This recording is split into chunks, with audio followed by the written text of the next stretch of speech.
Welcome to the Sewell podcast. I have a very special guest tonight. She's a wife, she's a mother, she's a photographer, and she's my better half, my wife Jill. Jill, thanks for coming on. No problem. Wanted to talk tonight. The other day we were talking about kind of our first year as being parents. Our son Blair is 13 months now. We were talking just some of the things we went through, some of the things we learned, some of the mistakes we made, some of the things that we wish we would have had earlier in the in his early life. So we just thought, why not just do a podcast and talk about kind of our first year of experience. So Jill, if you want to talk about your first kind of when it hit you that you were going to be a mom.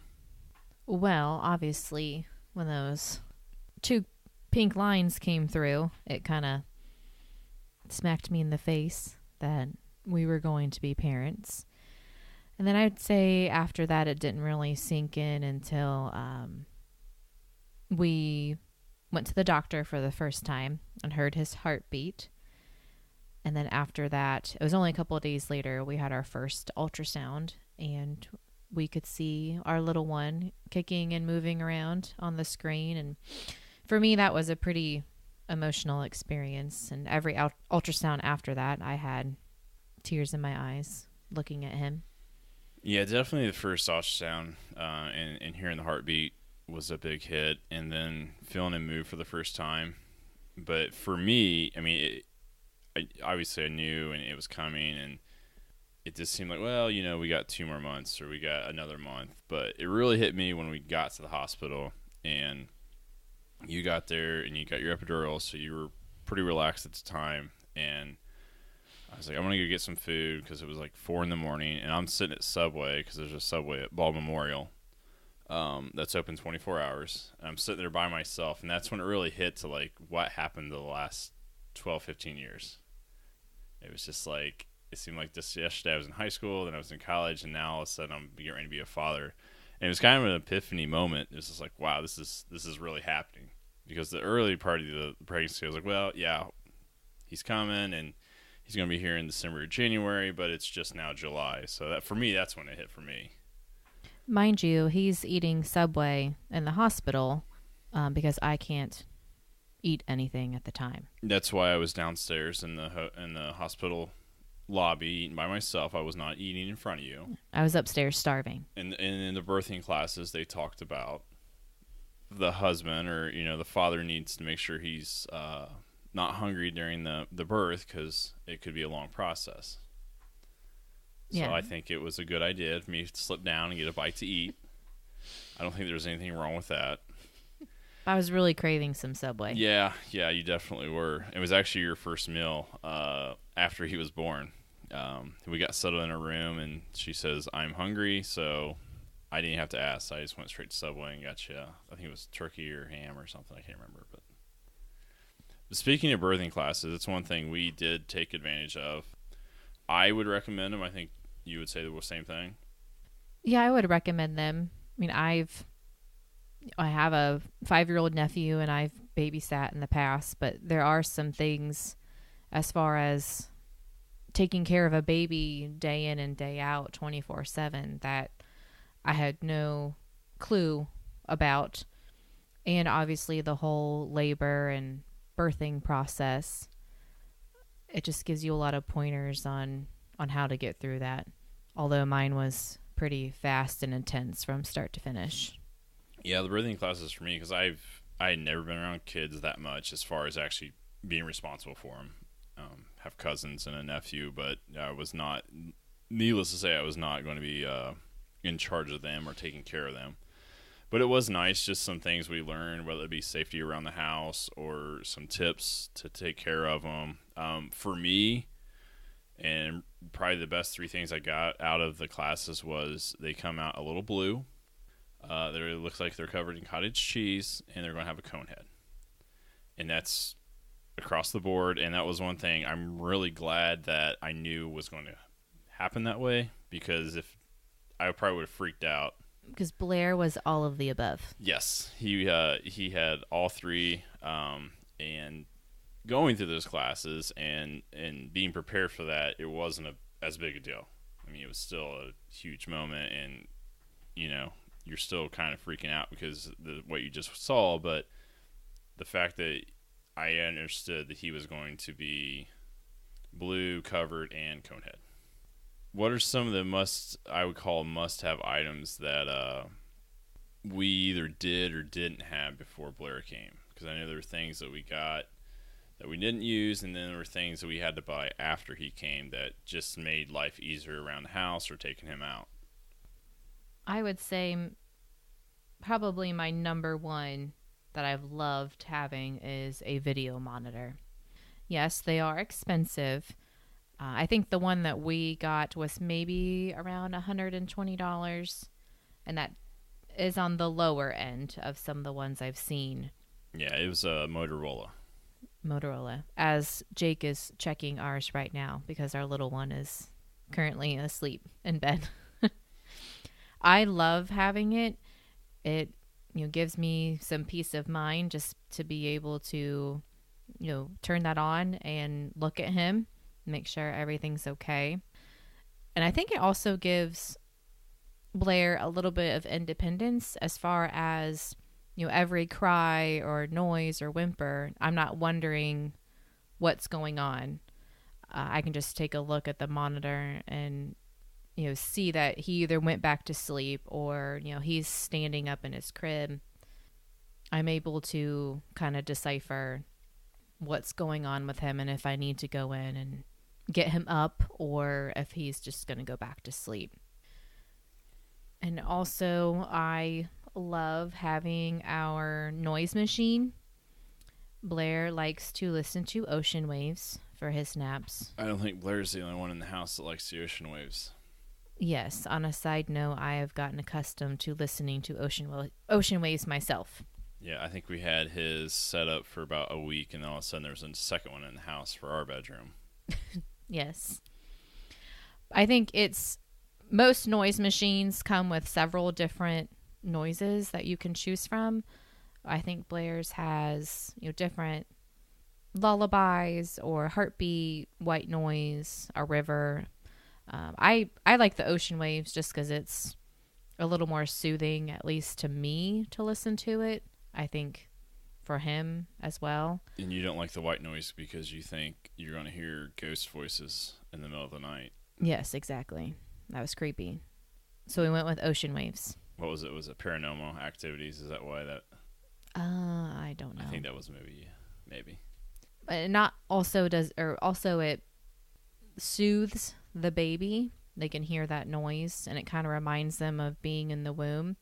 But it also helps to drown out household noises, whether that's a TV, music, people talking, dogs barking, like our dog Louie that likes to bark at everything. Yeah, and that way, because if a leaf goes by the window, he's going to bark. But fortunately, Blair, I think with the noise machine, kind of getting used to it, doesn't wake him up at all. So definitely. And we even travel with ours when we go and stay somewhere else, especially my parents. We take the monitor and the noise machine. They're pretty easy to travel with. And I think I don't know if he'd be able to sleep without it or not. I would think that he would be able to, but it's just better to have it for him. Another thing I noticed you brought home after a day of shopping was instead of a normal diaper bag, you actually have a backpack. Yes, I love my backpack diaper bag. I have 2 arms, just like everyone else. So I need to have both arms free to not only carry the baby, especially when he's, 23, 24 pounds now. A purse, I take him to the Y with me and drop him off in the childcare room. So I may have a gym bag with me. So who knows what else is going to be in your arms. And I love having the backpack. Just makes life a little easier.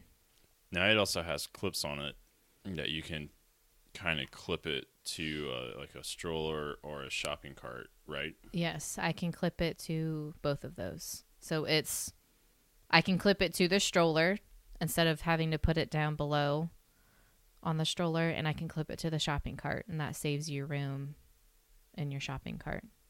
What else do you have on that list? He loved his pacifier for the first 6 months, I'd say. He loved it. And then once he hit 6 months, he didn't want it anymore, and he's not had it since. But in that time, I liked having pacifier clip, I guess is the best way to describe it. It's something that you can hook the pacifier to. It's like a lanyard. Yeah. Like a key lanyard, except it clips to them because they'll drop it, they'll throw it. And it falls out of their mouth all the time. Yeah. And so instead of trying to pick it up off the floor and wash it off or wipe it on your shirt, whichever you prefer, it just is clipped right there to their shirt. And they're small enough at that time that they're not going to mess with it. Just don't accidentally pinch your child with it like I did with mine. Yeah, well, that's going to happen. I mean, you can be try to be the perfect parent, but at some point you're going to pinch them with that clip. You're probably going to cut their finger a little bit with the nail trimmers. Anytime you put them in a car seat, there's a chance you're going to bump their heads. It's going to happen. I've done all of that. Yeah. It's hard for me because we drive an Equinox. I'm 6'4", so it's kind of hard for me to bend down and get Blair in there without popping his head on the door frame. I try not to. It happens. Just be gentle. But everyone does it, so it happens to everybody. Another thing with the pacifiers, I got, I guess you would call it a pacifier holder. It was this little pouch that I could clip to the top part of my diaper backpack. And it was a little Velcro pouch that I could put the pacifier and the lanyard in. And then it's always at your disposal. You're not having to rummage around in your diaper bag to try to find it. Because sometimes when they start screaming and you know that they want their pacifier, you just want to grab it as soon as you can. Yeah, it can be stressful. Yeah, and like I said, these are just some things that we kind of came across that seem to help us a lot. As I mentioned, this podcast is not telling anyone how to parent. It's just things that kind of helped us. And every baby's different. What works for Blair, he's one kid, may not work for any other baby. Yeah, one unique thing about Blair is he was not a good sleeper. Like some babies are not and some babies are. Blair was not a good sleeper. The first night in the hospital, he slept quite a bit, but Jill and I were it's just like I said, it's a crazy day. We didn't sleep hardly at all that night, so we're thinking, okay. I think in 24 hours, I had 2 hours of sleep. Yeah, it wasn't much. So we're thinking, okay, he slept good the first night. Maybe he'll sleep good the second night. We'll be a little more settled into our hospital room. And then the nurses brought in a paper, and it was about second night syndrome, which basically said your child will not sleep hardly at all tonight, so good luck. He would not sleep unless he was being held. So I know you spent over 2 hours pacing in our little room while I slept, and then I did the same thing while you slept. And it was a brutal night, because the only way you can take them out in like the corridor of the hospital is they have to be in their little I don't know what you call them. It's like a little tub. His little rollaway bed. Tub thing, yeah. So that first or the second night in the hospital was rough, but we had no idea the first night at home was going to be even worse. I would say the first night home was awful, to put it nicely. Yeah, it was. We tried for about 5 hours to get him to go to sleep in his pack and play. And every time we would just get back settled into our bed. And again, this is December. So to get back into bed and your nice warm sheets, it feels really good. And then he starts crying. So we'd get up. I was breastfeeding at the time, so I would try to feed him. Nothing worked to make him sleep longer than, maybe 10 minutes? Tops. My parents were staying with us at the time. I was thinking it, but Jake actually said it out loud. He said, "Why don't we get your parents up? Maybe they can sit with him or hold him, and we can get, an hour or two of sleep." So, being the exhausted new mother that I was, and the guest room being on the other side of the house, I called my mom on her cell phone to wake her up. And, being new grandparent, well, they already have a grandchild, but having a new grandchild, they got up and sat with Blair out in the living room, and Jake and I came in and crashed into our bed, and I really don't think I've ever fallen asleep as quickly as I did. And so that was about 3:15 in the morning. The next thing I know, I wake up and look at the clock, and it's 6:15. We had slept a solid 3 hours. And so I go out to check on him with my parents, and he's asleep on the couch. And my parents said, "Oh, he's been fine. He's not made a peep." So we tried for 5 hours to get him to sleep, and my parents are with him, a couple hours, and he sleeps the whole time. Yeah, it was very humbling because we just could not figure it out. And it turned out, I think, he was just still hungry. Mm-hmm. So we did give him a little bit of a bottle just to make sure he was getting something. And then I don't know if he sensed our tension, our stress that night. But probably. Yeah, I mean, it's one of those. They pick up on that. We tried for 5 hours to get him to sleep, and then her parents watch him for 3 straight hours, and he just sleeps the whole time. And it wasn't that he was crying for that whole time. He just kind of like in the hospital, he would not sleep unless we were holding him. And we were both exhausted. And I said, I cannot sit here and hold him any longer. Like, I have to be able to sleep not holding him. And I truly appreciate I don't know what we would have done if my parents hadn't been here. I don't even think we were well enough to drive him around for a little bit. My parents live with about 20 minutes. They probably got to the point where I would have called them to come out. I mean, it was, and fortunately, we had, Jill's parents were here. My parents live close, so we do have that help. And if you do have people that can help you, don't be afraid to ask, because there are going to be times you're going to be exhausted and you do need a second set of hands or someone just to watch the baby while you sleep. It's going to happen. I think that was something hard as a new mom I had to come to grips with, was it's okay to ask for help. You're not a bad mom. It's not that you don't love your baby and want to gush over them, but mama needs to sleep too. Yeah, because the more rested you are, the better you can take care of the yes. baby. But it is hard. You're new at this, and you want to be perfect at it. And I don't care who you are, you're not going to be a perfect parent. No. And some new moms, it can either go two ways. They either want someone to come over and watch the baby while they get something done around the house, or maybe shower or sleep. It's probably the number one choice. Or they want someone to come over and do those things for them. But nobody can sleep for you. They can, throw a load of laundry in, maybe bring a meal, run the dishwasher, do some dishes, that kind of stuff. But nobody can sleep for you. That's something that you have to do. And Blair was he was not a good sleeper. My parents have told me I was not either. So we got... Okay, so he gets that from you? Probably. My mom would say I was a good sleeper. Yeah, of course. It was tough because we thought we could come home and put him down, go to sleep at the same time, but he just kept waking both of us up, so neither of us were getting sleep. So we actually got to where we'd split the night up. I would typically go to bed around 10, and Jill would wake me up between 3 and 3:30.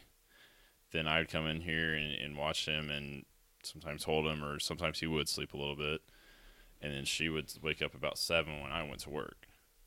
So there was about 2 months there where we did that. And so we were both averaging about 4 to 5 hours of sleep a night, which to do that one night or a couple of nights in a row isn't bad, but we're talking week after week after week. And I would say about between 6 and 8 weeks, he started to get better.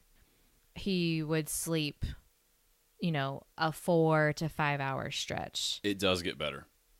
Yes. It does get better. You I know. may, you may not think it Yeah, does, I but know it we will. did not think it would, but yeah, it does get better, and we were able to start getting more into a routine, which it's not easy to do. You just got to keep at it and be patient with it. Try to get where he's going to bed at the same time. Try to feed him a little bit more. And one tip and one thing we learned late in the process was when he would wake up at night, we would feed him, and he would fall asleep while we were feeding him. And of course, being new parents, we're thinking, oh, he must be full. He's done eating. Well, he would just fall asleep. And then we get him back in the bed, and then 30 minutes later, he'd be hungry again. Well, a good friend of ours told us, hey, if you got to tickle his feet, it's winter, you might take him out of his sleep sack or his swaddle, kind of get him a little chilly so he'll stay awake. And that seemed to help a lot too. Something that works for Blair, I would tickle his neck, the back of his neck. That seemed to wake him up enough to be able to eat. I thought babies just had that instinct to eat when they're hungry. No, they'll just fall back asleep. So having that little piece of advice completely changed how he slept. Shout out to Mallory Brown on that one. She was the one that told us, try to keep him awake. Just if you can get an extra half ounce in him or an extra ounce, it could lead to an extra hour or 2 hours sleep. Yes. And trying to feed them a bunch in the evenings before they go to bed. I texted a good friend of mine who has 3 kids. Well, I probably called her at that point, and I was freaking out. I'm like, he's never going to sleep. It's never going to get better. He's never going to be able to sleep at night. And shout out to Emily Spangler, another fellow mom. She said, Jill, it will get better. He will sleep. Try some of these things. Sometimes they go through a growth spurt and they just need to eat more. And she also kind of gave me another piece of advice. A lot of babies don't tend to sleep well until they hit that 10-pound mark. And Blair, being 3 weeks early, was a little on the small side. He was 6 pounds, 9 ounces. So it took a while for him to get to that 10-pound mark. But yeah, because the first few days after birth, they'll actually lose weight because he got down to 515. Just under 6 pounds, yes. So he kind of, they're going to go backwards for a few days, so it just extends that. But like Jill said, it will get better. It seems easy now because he's a pretty good sleeper now, but it will get better. Like I said, just be patient and work. I think one of the most important things is just work together. Splitting the night. At least we both got some sleep because when we try to go to bed together, neither of us got sleep. And those people out there that say to women on maternity leave, well, you need to sleep when the baby sleeps. Okay, that did not work in my scenario. I tried. Every time I would put Blair down to sleep so I could sleep. Sometimes he would be awake in 5 minutes. Sometimes it would be 40 minutes. And just that anxiety of not knowing when he was going to wake up, as exhausted as I was, I couldn't sleep. Or I would fall asleep and I'm, getting woken up in 15 minutes. So I just kind of fought through the exhaustion and waited till Daddy got home pretty much. Yeah, you got to work together. And like I said, reach out, a lot of mothers that have friends who have children or even dads, you can ask other buddies for advice. Okay, reach out to people who've been through it because they're going to be able to help you out. And they're going to tell you, obviously, like we got advice from our friends, things to do, things to try. And they're always reassuring that it'll get better. So, but through having the lack of sleep, we did some things. I wouldn't call them dumb, but we done some things that I think we could. They never put him in danger, I guess. No, I mean they were dumb, things. But he got real congested. How he's only a couple months old, maybe, if that, 6 weeks. Yeah, real congested, and I don't know if we thought it or someone told us. I think it was my mom. He was real congested, and I mean, you could see the boogers in his nose. Yeah. And my mom said, well, why don't you run the shower for a little while and build up some steam, and that'll kind of help loosen things up. Which is a good idea. It's a great idea to do it one time, but when he constantly gets boogers. And then we found out they make infant nasal spray, and it worked extremely well. Yes, so we did not have to keep running our shower. It seemed so obvious, and we felt so stupid. And like I said, I don't know if it's lack of sleep or just we're like, oh yeah, that sounds good. Let's try that. But so one thing, there is nasal spray for infants. We use Boogie Mist. It worked really well, and we didn't have to stand there and let the shower steam up for 15 minutes. No. Another thing we didn't realize that they make is pack and play sheets. Because when Blair was sleeping in our room, we had him sleep in his pack and play. And the material on the pack and play that we got, what kind of material would you call that? Like a nylon? Yeah, it was like a plastic nylon type. Whatever it is, it was not very comfortable for him to sleep on, even though only his head is exposed, the back of his head is exposed on it. But looking back, I can see, that would not be very comfortable for a baby to sleep on. So they make pack and play sheets. And because I was sitting there thinking like, well, a crib sheet's going to be too big.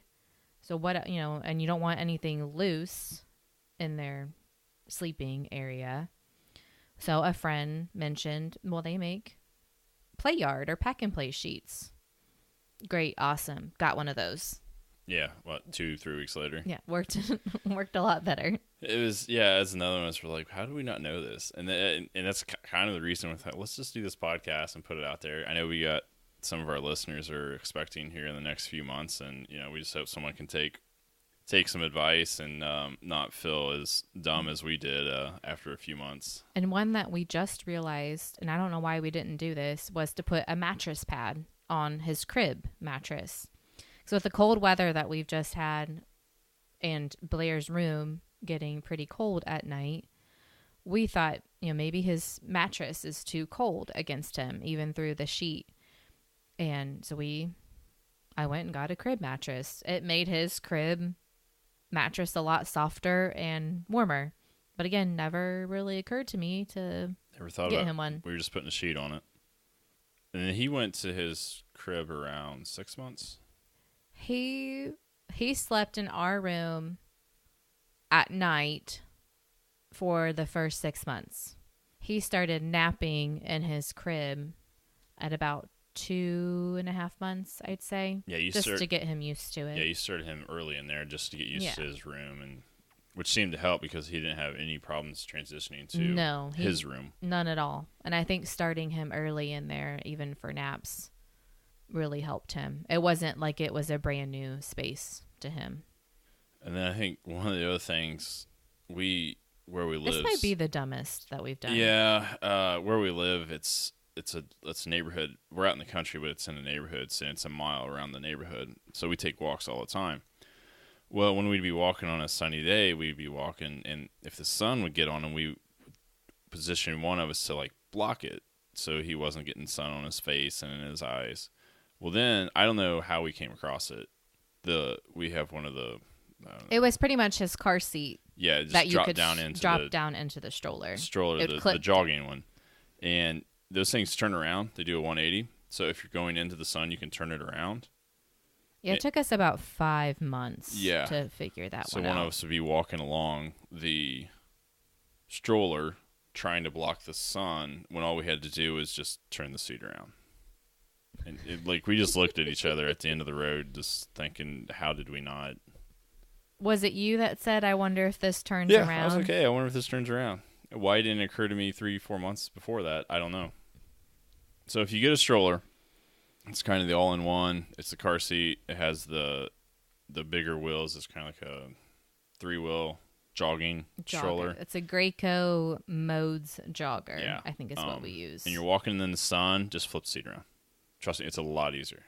Yeah, you can unclip the seat, turn it around, and it'll click right back into place. I highly recommend those type of strollers because they're really not a lot bigger than the ones with plastic wheels. They can go on like gravel walkways. They push a lot easier. If you're active running, they're nice for that as well. So, and you can just pop the car seat right in it. It snaps right in. You can take the car seat, put it right in the car. It goes on a base. So that was one item that we really wanted just for our lifestyle. So I don't know if there's probably other stuff we did, but those are kind of the ones that stood out when we were talking the other day of, hey, we should tell people that this is stuff we did. Don't do this. Right. Like we said, it's not that his life was ever in danger, but it No, was just dumb. it would have made it easier on us. One thing I want to talk to you, Jill. You at first, after he's born, you wanted to go back to work. You were a school counselor, and then you went and signed the papers at the daycare. And that day, you changed your mind, called me, said, "Hey, I don't want to go back to work. I want to stay at home." So we, obviously, was like, absolutely. We both wanted it. What made you change your mind after he was born? I think it was a combination of things. He was first born, and I think just going through all of the emotions of that and the pure exhaustion. Going back to work seemed, granted, I was home with him for about 14 weeks. It seemed like it was so far away. So I really just kind of put it out of my mind for the longest time. And then I'd say Blair was about 6 to 8 weeks old. And it started to hit me, okay, in about another month, 6 weeks, I have to go back to work. And just the thought of doing that and leaving him every day. And I know every mom has that same emotion. They don't want to leave their new baby, in the arms of someone else. And I would work myself up into tears just thinking about it. And I went and looked at the daycare again. It was the daycare I looked at when I was still pregnant too. And I loved his daycare and the people that were there. But I left there crying because I just kept thinking to myself, I don't know how I'm going to do this. I don't want to do this. I want to stay with him. And I did call you on my way home bawling, just saying, I don't want to do this. How I remember you saying, well, if this is what you want, we'll figure out a way to make it work. And I think deep down, you always wanted me to be able to stay home with him. Yeah. And maybe that's because my mom was able to stay home with me. And same with my mom. Things were kind of tight financially, but she got to spend so much time with me. And it's not right either way. Either way is right. If you want to go back to work, absolutely. If you want to stay at home, absolutely. That was just what we wanted. Right. And I did go back to work for about 10 weeks. I went back and finished out the school year. One reason was because I did not want to leave my school high and dry. You finish your contract out. Yes, I wanted to finish my contract out, not only to save them the hassle of trying to find somebody, but also, I needed that paycheck. I was able to get paid, my whole time off. I went back to work for those 10 weeks and got a paycheck, and I was able to get my paycheck as scheduled through the summer as well. And I think Blair was young enough at the time that I don't think he got too attached to the daycare workers. But it was not that fun dropping him off every morning. And I just kept thinking about when he's older, because he only went from about 3 months to 6 months. I kept thinking, well, we have to leave so early in the morning. I hated having to wake him up. Yeah. I'm always a firm believer. I think babies should just be able to wake up when they want to an extent. I hated waking him up to have to get him ready to go to daycare. And I knew once he got a little bit older, I kept thinking, well, am I going to be able to feed him breakfast, or is the daycare going to have to feed him breakfast? And as he got older and he would be sleeping more at night, he probably would have to go to bed pretty early. And that would leave maybe 2 hours for me in the evenings. And that's trying to cram in your time as well to be with him. So once we were able to stop daycare, it was a lot better. And like I said, I'll give them a shout out right now. Glad Tidings Daycare and Preschool. I loved the infant room there. They made you feel like you and your baby were so special. Yeah, there was the daycare was excellent. Like I said, it was nothing to do with them. It was No. just kind of the lifestyle we wanted, and everyone's situation is different. For us, we spent 2-3 days, and we just went over our budget time and time again, where we could cut back. The first thing we really cut back on was going out to eat. We kind of got in the habit of eating out more and more because Which I think we knew that would happen once we had a baby true, too. but it was a lot more important once Yes. we lost your income. But we kind of got in the habit of eating out a lot more than we used to when you were later in your pregnancy because you didn't feel like cooking. I come out and say, hey, let's just go over a bite to eat. And then when Blair came, our day dates when we'd have a grandparent watch him, we would go out to eat. And well, of course, we went a couple of drinks, and before you know it, we had a $50 bill. We do that a couple times a month. What was some of the other things we cut back on? I mean, we both had XM radio in our cars. We got rid of that immediately. See, I think that was about almost $500 a year between both of our vehicles having XM. We just trimmed as much as we could. We it sounds silly, but we try to use less electricity, make sure to turn lights off. Maybe lower the thermostat a little bit, raise it a little bit in the air conditioning in summer. I mean, we just try to find every little thing, and yeah, it's. I'd say we were way more strapped than we ever were before, but to me, it's worth it. And I think for me personally, I think part of me always wanted to be a stay-at-home mom, even when I was younger. And then I got older, and I enjoyed, getting a consistent paycheck. And then once Blair came, I just kind of had an epiphany, and I thought to myself, he's only this little for so long, and everyone always talks about how fast it goes.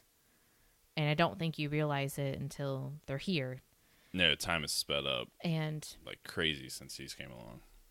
And I always think to myself, everyone says, or no one's going to say at the end of their life, I wish I would have spent less time with my kids. It's always going to be, I wish I would have spent more time with my kids. And that's what I'm trying to do. I'm trying to take full advantage of my time with him, because before I know it, he's going to be getting on that bus and going to kindergarten.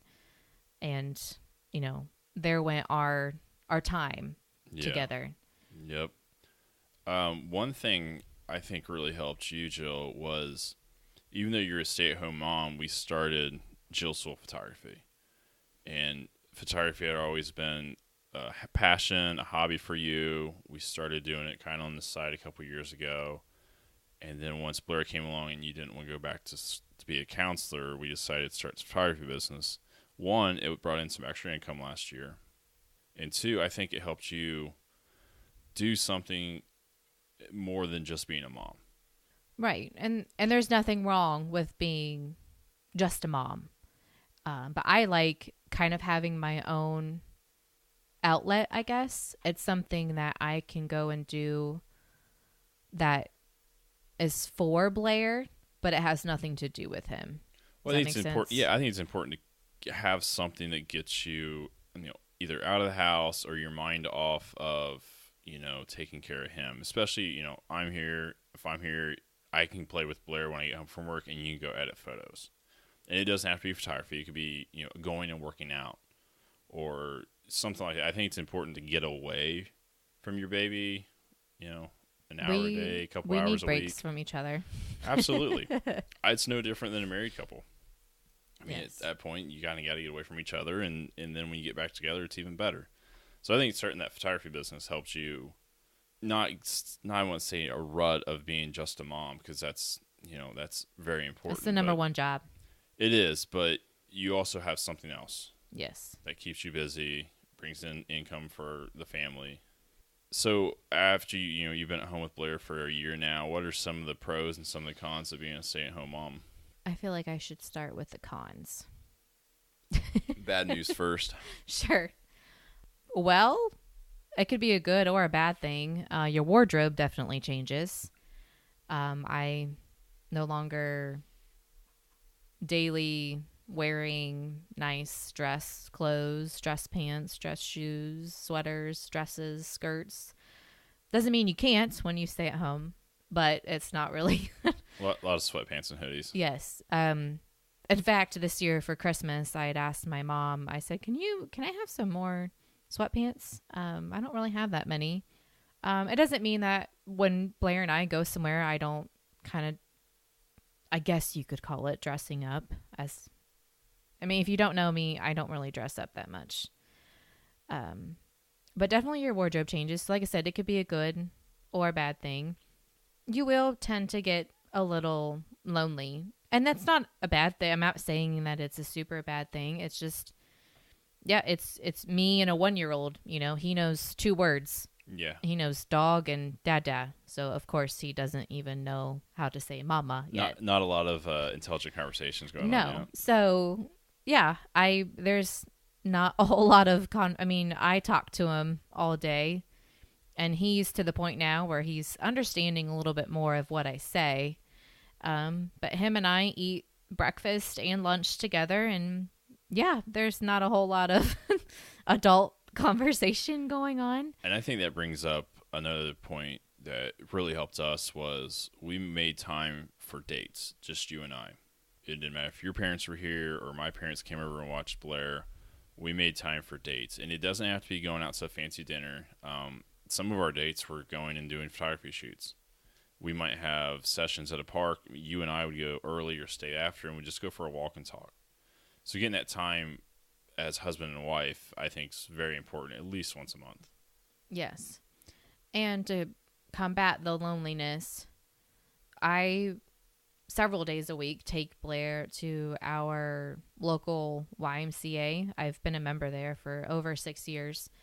And I go and work out, and they have a child watch program, which is amazing. I think it's open from 8 to 1 and 4 to 8. And so I can just go and drop him off. And I started doing that at 6 months. And yeah, there for a while in the beginning, there were days that I would drop him off and he would cry. But you know what? I think it's good for him. We need breaks from each other. He needs to be around other kids, and he needs to be with someone else taking care of him instead of just me. So he probably spends, on average, I'd say 2 to 3 hours there every week, maybe even a little bit more. But just having that time away to go and do something for myself, and I think it's great for both of us. Yeah, it's important to get time to yourself. Right. It's good for me, and it's equally important for Blair to have that time away. You know, if he's not going to be in daycare full time, he needs to be around other people as well.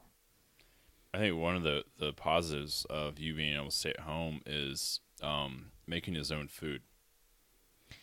Yes, I made a lot of all of his baby pureed food. And anytime I say that, everybody wants to know how I would do it. A lot of times I would buy either frozen fruit or frozen vegetables, and we have a really nice rice and veggie steamer. That might be something else to have as a item. You maybe already have it. Invest in a good steamer, because even now that he's on table food, I still steam a lot of his food. But I would steam it, and then I would puree it in the blender, put it in an ice cube tray, freeze it, pop them out, and then keep them in a freezer storage bag. And then whatever I wanted him to have to eat, I would pop out 2-3 cubes of it, defrost it, and there you go. I don't even want to know how much money we saved by doing that. Yeah, the savings, and then you knew exactly what he was getting. Eating. So I think that's definitely a positive. And you weren't able to breastfeed, so it kind of gave you the accomplishment of, hey, I provided food for him. Right. And I know it's a time issue. I guess that would be, I guess I can move to my pros now. I guess I don't see that many cons of staying home. No, I guess I would say main things are, lack of interaction with a lot of people. And I mean, that's I don't about think it. it's that bad to wear sweatpants every day. I mean, I'd sign up for No, that. I enjoy it. So my pros, I would just say time. And you and I have talked a lot about this. We love the schedule that we keep now because I do have the time. I did have the time to make all of his pureed food. It saved us money. I knew what he was eating. It was a lot healthier than the jarred food. Am I going to knock a mom that goes and buys jarred food? Absolutely not.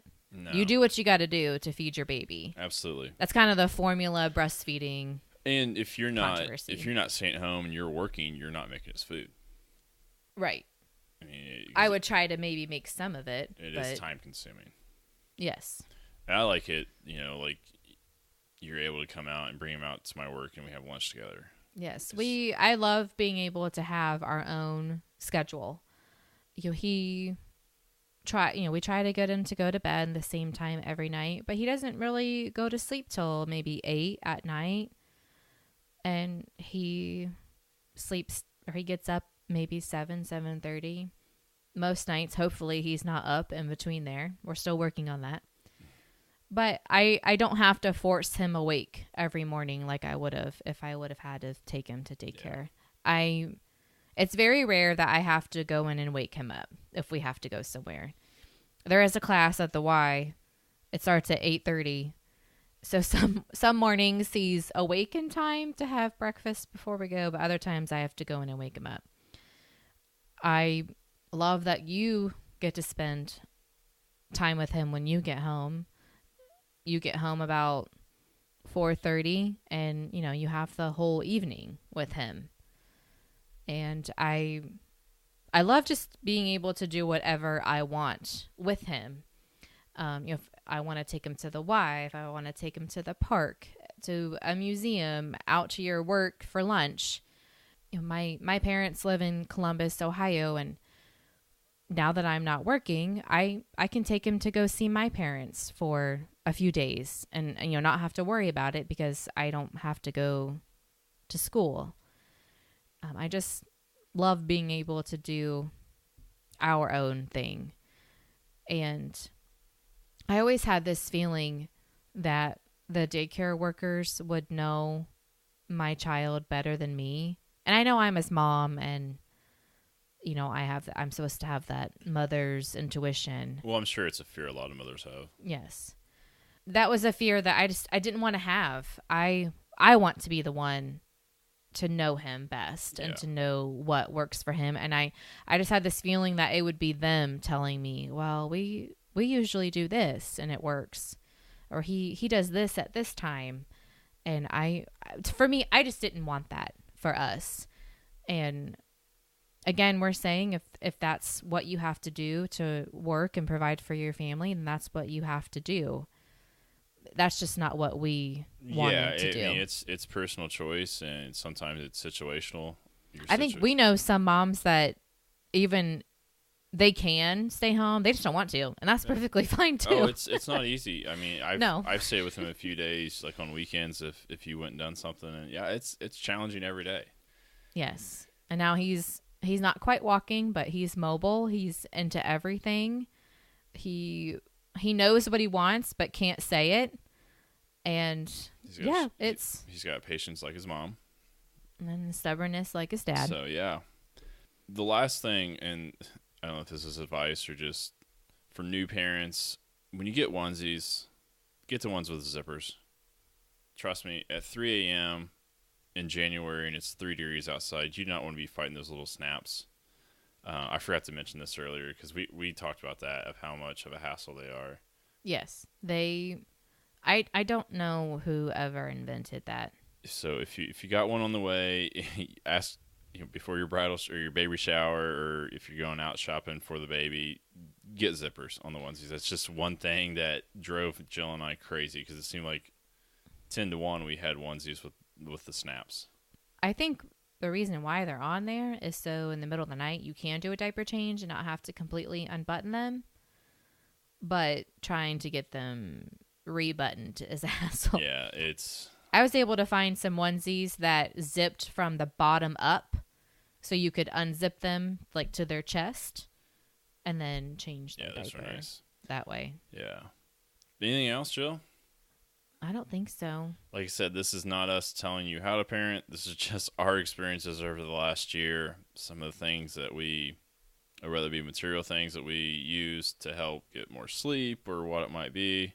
Some ideas as far as maybe feeding, anything like that. And just some stuff that we did that hopefully you guys, or if you have a baby on the way, or you might just laugh if you already have kids because at our stupidity about some things. So, Jill, thanks a lot for talking. Will. Yeah, hey. Thanks for talking about this. Like I said, we were talking the other day, and I said we should just make a podcast out of this. And so we did. As always, you can follow me on Facebook.